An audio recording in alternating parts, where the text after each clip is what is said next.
Does anybody know how to share this out to Facebook? Does anybody have that capability? Oh, yeah, I do. Okay.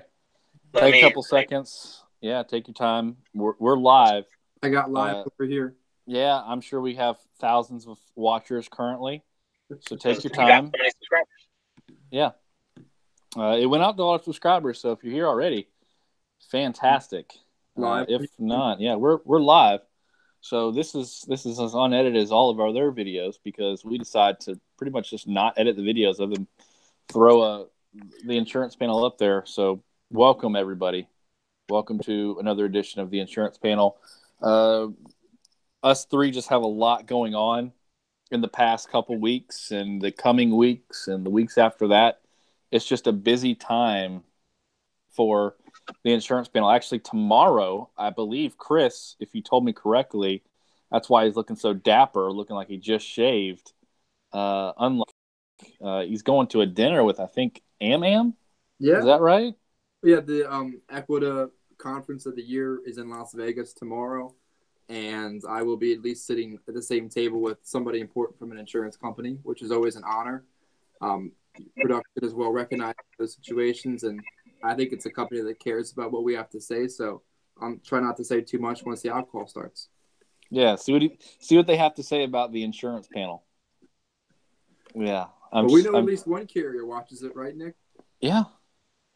Well, we know of two because somebody from Scary National Life watches, believe it or not, and is subscribed. So that's just fantastic. So we appreciate everybody that's here. We want to do a live and jive because we just couldn't find the time to record. We actually have a special guest coming on very soon who is very well known in the final expense world.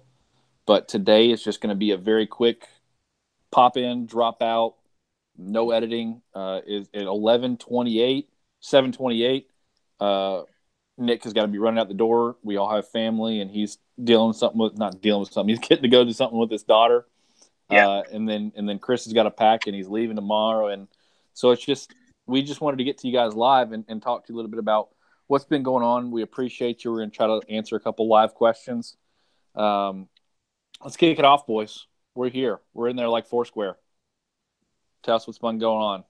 Not much. I think we got a few good questions coming in here on YouTube. I know we got a few on the email. So I'll take YouTube second if you guys want to take the email questions first. Yeah. Yeah, I can read off some of the questions that we got in through the email to start off. Hang on. Let me pull that up. So the first question we got kind of a longish question in that I think I'm going to read second. Let's start with kind of our shorter question that we got in from a gentleman named Jerry Garcia. I don't know if that's his real name, but it's awesome if it is. What sales do you ever walk away from, and how do you know? Do you walk away even if they're willing to buy? And I think that's a really interesting question because I absolutely will walk away from some sales. So what about you, Chris? You ever walk away from a sale? Well, we kind of talked this one a little bit out on the road today, and I think that I'll give everybody a chance if they have the ability to buy. That means they have a method of payment, bank account or direct express. And if they don't, they're not even going to be able to buy. So I guess I give everybody a chance. Yeah, I think that's a pretty reasonable response. I am, again, apologizing off the top for being in my car. I'm realizing how strange this looks, and I'm also probably wobbly because I'm literally balancing my laptop on my knee. They're used to me doing it. I'm always carrying my phone in my hand, so I'm sure mine is just always off. They're used to it. All right, fair enough. I have decided that I impose a $20 minimum on people. If you can't afford $20 a month, with some exceptions. If you're over 60 and you can't afford $20 a month, I don't recommend that you sign up for a program with me. Somebody else can take that.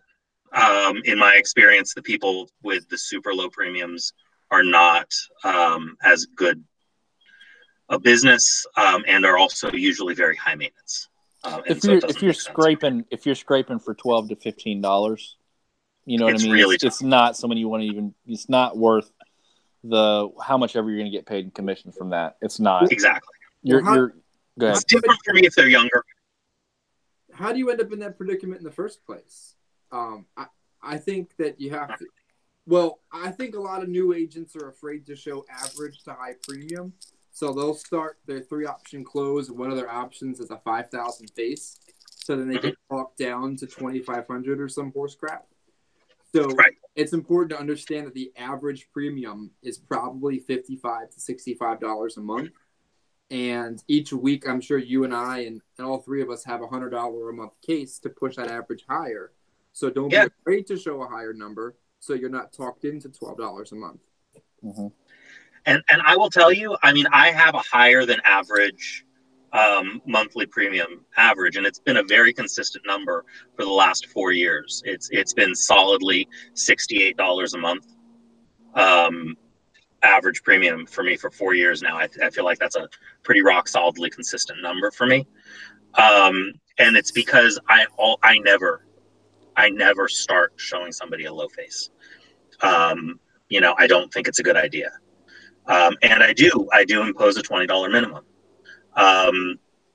And the other things that I walk away from people who do not have a bank account or a direct express card. I'll write direct express business. I don't have a problem with direct express business. But if they don't have a bank account or a direct express card, I won't write them.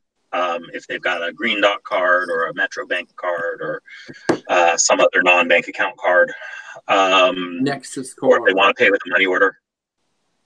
Yeah. I'll walk away from business.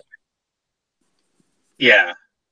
I also won't write anybody who I can see is visibly inebriated. Like, if I can tell that they're high, I'm not writing business with them. But they're not competent to contract. Yeah. Right. No, I encourage especially newer agents to learn to walk away from business early. Just because you're new and you need the cash flow does not mean that you need to take everything that comes your way, because you're actually gonna hurt yourself in the long run by getting those early chargebacks that we talked about not getting early on in the business. So you don't want to set yourself up by just thinking that every business that comes your way is a godsend. You need to learn that not all. I learned this very early. Not all business is good business, and I'm just not talking about methods of payment. I'm not talking about a low premium amount. I'm talking about where the grandma has insurance, wants to get insurance on her son who is 60 years old, and she's 92, and he's like, she'll pay for it, and he's got heart problems, and it's going to be a 2-year modified.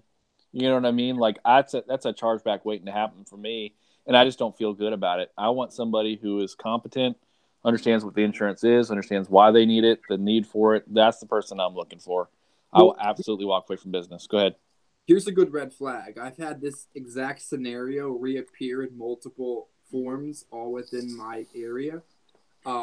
Somebody that has no current insurance, someone who's all of a sudden just got a source of income, be it disability or SSI, and all of a sudden they say, I want insurance on everybody in the house. I want it on me, my boyfriend, my son, my grandmother, my aunt. We're all going to get it. And to the new agent, they're like, holy shit, I'm getting $400 a month.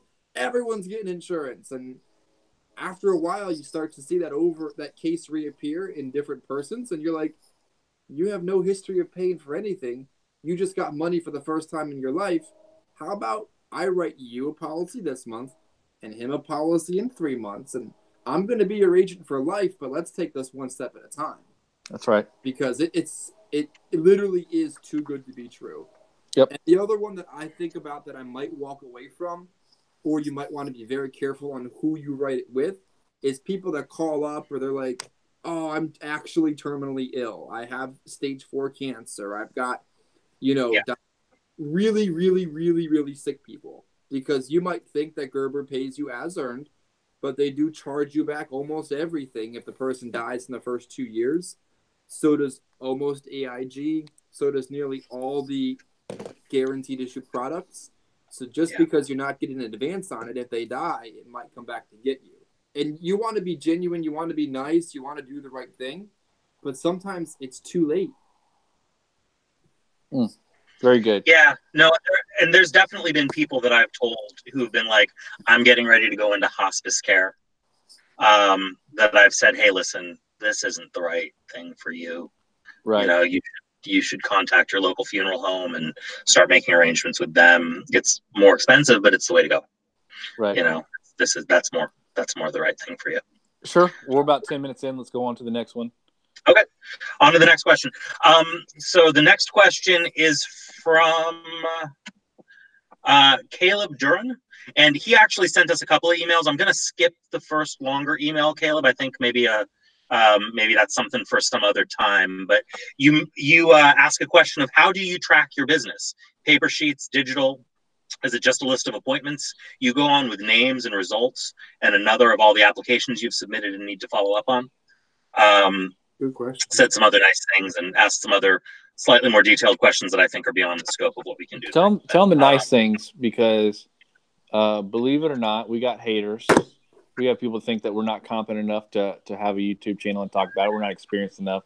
So tell them the nice things that Caleb said about it. You don't have enough agents to have that opinion. That's right. Yeah, no, right.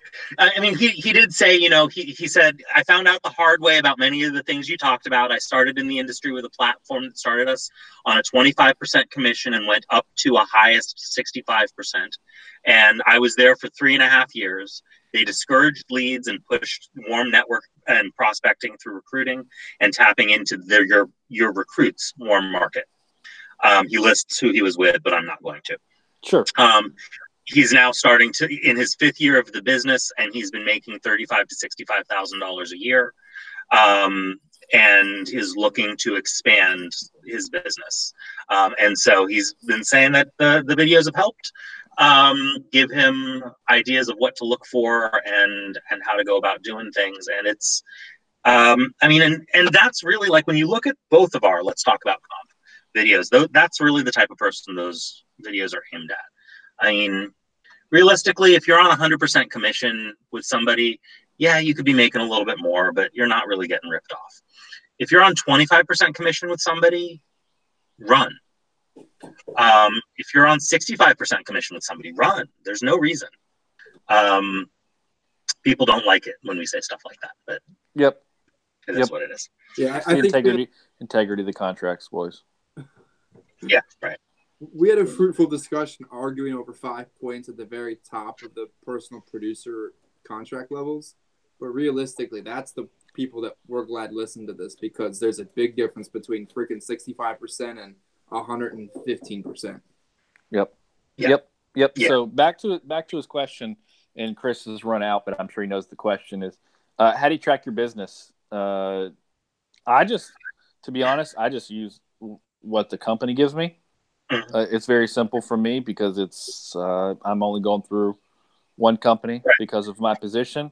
When I was independent, I pretty much use the same thing. I allowed the carriers to do most of the hard work. If you're tracking your leads to premium ratio, I would do an Excel spreadsheet. That's how I did it. So I'm a little more paranoid than you. I want to have my own stuff tracked. Just because I'm not always sure that the carrier is going to get it right. Sure. Maybe that's overly cautious. But I have a CRM system to track my leads before they close, and to track my contacts and help me kind of follow up with people, and stay connected with people and kind of touch people after the sale if I want to. This system that I use, they're not paying us, but I use a system that used to be called Base. It was bought by by Zendesk and is now called Cell. It's the same basic platform though. It's good. It does what I need it to do. Sure. There's other systems out there. I don't particularly endorse one over the other, but Zoho, Radius Bob, there's a bunch of them that do that kind of thing. I also have with my IMO, we have what is currently a proprietary bit of software to track your book of business. Before that came out, I had an Excel spreadsheet that did basically the same thing, where I put in the name of my client and the amount of premium that I wrote, both monthly, and then it calculates annual premium, and then it multiplies it out into my commission percentage and what I get advanced and when I should be receiving that advance, and like a bunch of other stuff. So I just kind of track my income stream, so I know when I should have money coming in and how much it should be, and I can reconcile that against my books. And I have QuickBooks, and I'm set up as an LLC, so I run payroll, and it's a bunch of stuff. But yeah, so I have all of that going on, and it's a interconnected series. You have a cool name, your LLC. Yeah. Soon. What about you, Chris? How you track your business? Yeah, I have a far more rudimentary system, but I think any system works if you work it, because if you don't track it, the carriers do make mistakes, and I can guarantee that. I have a legal pad that I keep in my car, or I bring it in the house at the night, and I track the name of the client, the company it was written by, and when I expect to get paid by it. And when I'm paid, I put a little P mark next to it and circle it so I know it's accounted for. On that same legal pad, I have my daily activity, logbook. So I have at the top what my premium that I need to write for the week is. When clients call in, I write notes at the bottom of it. And then I have everything on Notability, more or less. So that's kind of like my generic CRM. And I have an old book of business on an Excel spreadsheet. It's not super advanced, but you need to keep track of these kind of things, because you're building a book of business and not just a transactional sale. Yep. Very good. Very good. Let's go on to the next. We got about 10 minutes or so left. So we're cooking right through these. I hope if you're watching this live, that you are liking, commenting, subscribing. If you're watching this at a later time, you better like, comment, subscribe, because this is coming to you guys. We are doing this at the seat of our pants. There's no editing here. Like it, comment, subscribe. We need the algorithms. Make us the #1 insurance panel in all of YouTube, because we're the only insurance panel in all of YouTube. So next question. We got a bunch on YouTube here. A bunch of YouTube questions. So yeah, I just clicked over. There's a thanks, guys. I should be typing in the chat or something. I don't know, man. I got that covered. Cool. Alrighty. So first one over here. Question is, how do you deal with a client that has been clean sheeted on their current life policy and has been paying that for 12 months? Should it be a simple replacement? I would say there's a fine line between when you just let it ride and when you put the client in a situation that's honest and correct. It's kind of a judgment call, and I wouldn't be afraid to bring in a mentor or upline and run it by them when it gets ethically challenging. If I can keep that person in first day full coverage, then I'm definitely more comfortable with it. If they're going to go into a graded or a modified plan, I might be extremely cautious about it. But make sure you're checking those policies in the first 2 years, not just to see if you can beat the price, but to see if they put them down too skinny, non-tobacco, lied about medical problems. There's plenty of ways to clean sheet somebody, and if you're not checking, you might be missing these replacement opportunities. That's pretty much what I would have said. Let's keep going.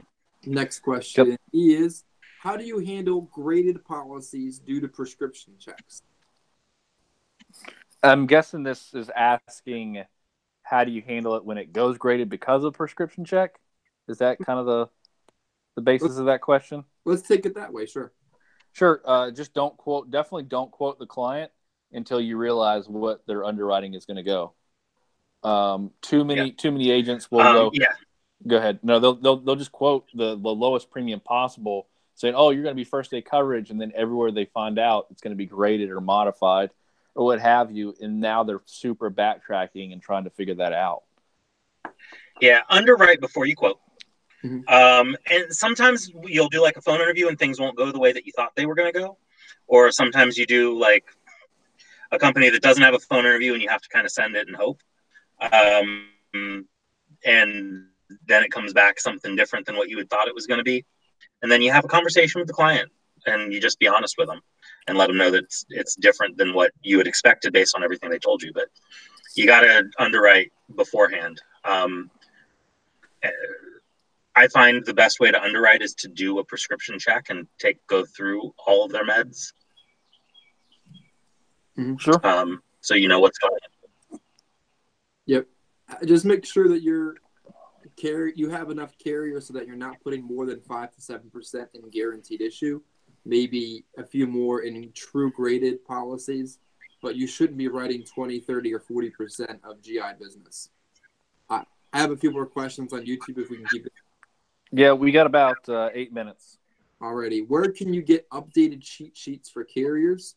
I would recommend that you direct that question to your upline or mentor. They should have those. If they don't, that would bring into doubt who you're paying for your help. Anybody want to jump in on that one? That's exactly what No, I that's say. a really good answer. Yeah. Verbal Solid. Already. Another question here. Is every carrier a 2-year look back on cancer? Matt, what's Security National's look back on cancer? 2-year look back. Okay. Family Benefit and KSKJ, are they both 2 years, Nick? Yeah. There are some that ask about multiple occurrences. There's some that ask about cancer maintenance medicines. But yes, you should have a carrier that you can write first day full coverage with a 2-year look back on cancer. JD says, what's up, guys? What's up, JD? Yeah. Vito asks, what do you do for marketing, existing clients, and leads? I think all of us are on direct mail lead programs. We do visit our existing clients, and outside of marketing, that's how I market to my people. Yeah. Yeah. I mean, go watch our video. Let's talk about leads. Yeah. Yep. Just order leads. Go watch that video. Make sure you like, comment, and subscribe because that's where you get all the good stuff. Another one here. Do you guys we talked about this for like 30 minutes on the road today. Do you guys only sell final expense or Medicare plans off? Yeah. Well, boys, I wrote. I did 5 Medicare enrollments last week. I've done 1 so far this week. I do Medicare and MedSup both. I'm AHIP certified. I focus on final expense. Final expense is what I do most. Mm-hmm. But I definitely do other stuff. Yeah. I've just recently, within the last, 6 months, gotten confident and trained in Medicare. And I got a check for like $400 Cigna upstairs. They just randomly send me money. I'm not exactly sure who it's for or why I get it, but it could take 2 to 1. Now, let me ask you this, Chris. Would you say that was a better idea for you to get very, very knowledgeable in the final expense market before moving on to the Medicare market, or you think it's something that you can do both immediately when you start out? Because a lot of agents, they fail out early with final expense, even if they're not completely focused on it. I didn't do Medicare until I had done 3.5 years in FE solely. I didn't get a health license until that third 3.5 years, and I'm not quite sure how long you did exclusively Medicare, Nick. I mean, exclusively life, but the life business gets me to the Medicare business. I'm not co-marketing turning 65s. I'm selling MAPDs to FE clients, typically dual eligibles, especially this time of year. So, yes, you have to be fully confident and, financially stable in FE before you dabble in anything else. Okay. Yeah, I actually started in Medicare before I came to final expense. So I've been doing Medicare longer. I would recommend that you do one or the other and get good at it before you start to incorporate the other one in. So they're different. About 2 years worth, would you say? About 2 years worth? Okay. Yeah.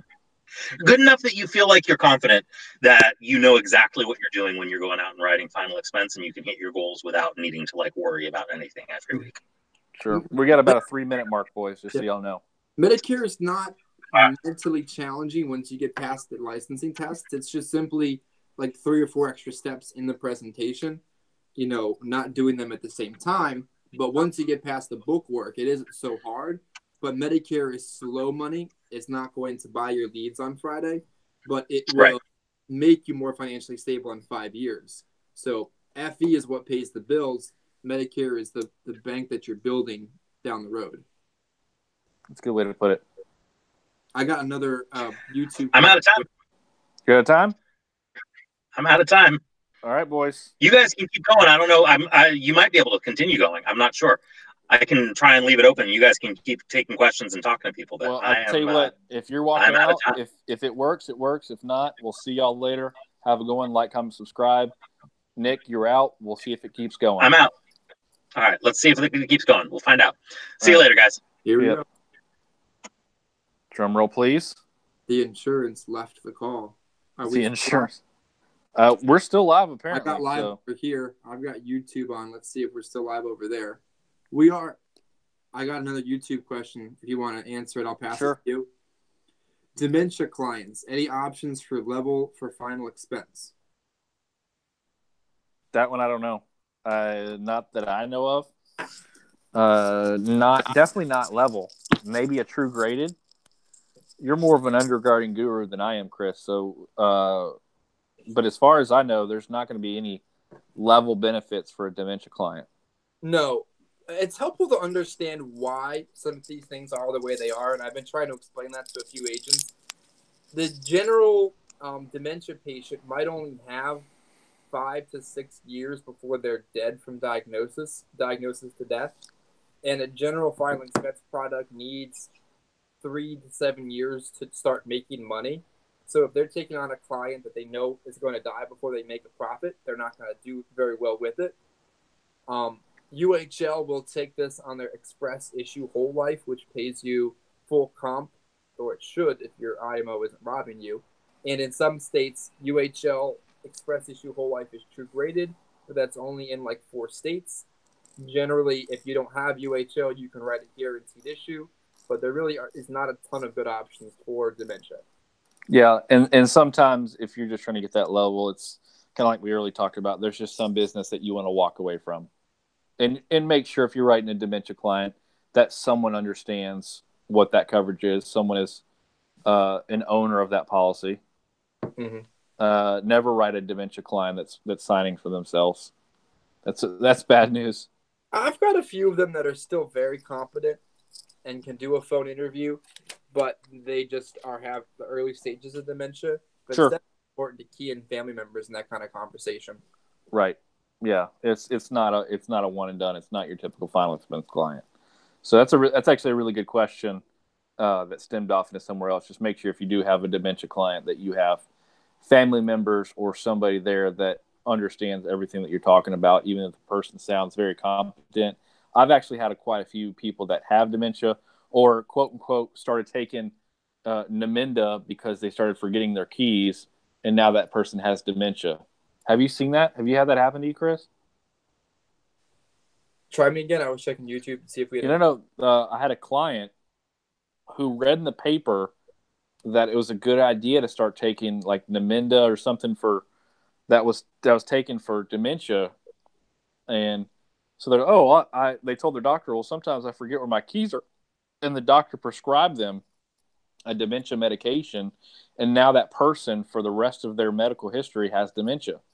And there's nothing there, and they'll go, I only took it for a little bit. It made me have weird dreams, but I don't have dementia. And I'm like, well, you do now. There's nothing I can do here.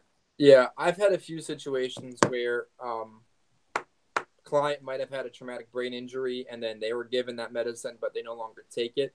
But with simplified issue final expense, it's not built for a lot of gray area. It's really a black and white product for our benefit and for the way the insurance carriers design it.